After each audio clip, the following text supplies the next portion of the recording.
সেদিন চলে গেছিলাম হাওড়াতে এক রিলেটিভের বাড়িতে। ওখানে গিয়ে Bengal diet snacks cloud kitchen থেকে একটু খাবার অর্ডার করে দিলাম।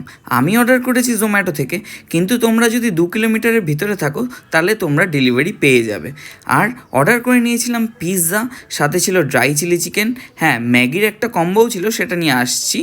আর ছিল চিজ অমলেট, যেটা আমার খেতে খুব ভালো লেগেছিলো। আর প্রত্যেকটি খাবারই ছিল খুবই রিজনেবল প্রাইস, স্টার্টিং অনলি 99 থেকে 150-র মধ্যে তোমরা সব রকমের আইটেমস এখানে পেয়ে যাবে। ড্রামস্টিকটা তো দারুণ ছিল। আর আমি ট্রাই করে নিয়েছিলাম ওখানের পিৎজাটা, যেটার ব্রেডটা কিন্তু বেশ সফট ছিল আর খুবই চিজি ছিল। এরপর আসি ম্যাগি কম্বোয়। ম্যাগির সাথে কিন্তু তোমরা নাগেটসও ওখানে পেয়ে যাবে, আর নাগেটসটা কিন্তু বেশ ভালো ছিল খেতে। আর ওখানে চিলি চিকেন ছিল, সাথে পারাটারও কম্বো ছিল। আমি তারপর একটু ড্রাই চিলি চিকেন ট্রাই করে নিয়েছিলাম, চিকেনটা বেশ সফট ছিল। হাওড়ার বেঙ্গল ডায়েট স্ন্যাক্সের সমস্ত ডিটেলস আমি ডেসক্রিপশনে দিয়ে দিলাম, অবশ্যই চেক করে জানিও তোমাদের কেমন লাগলো।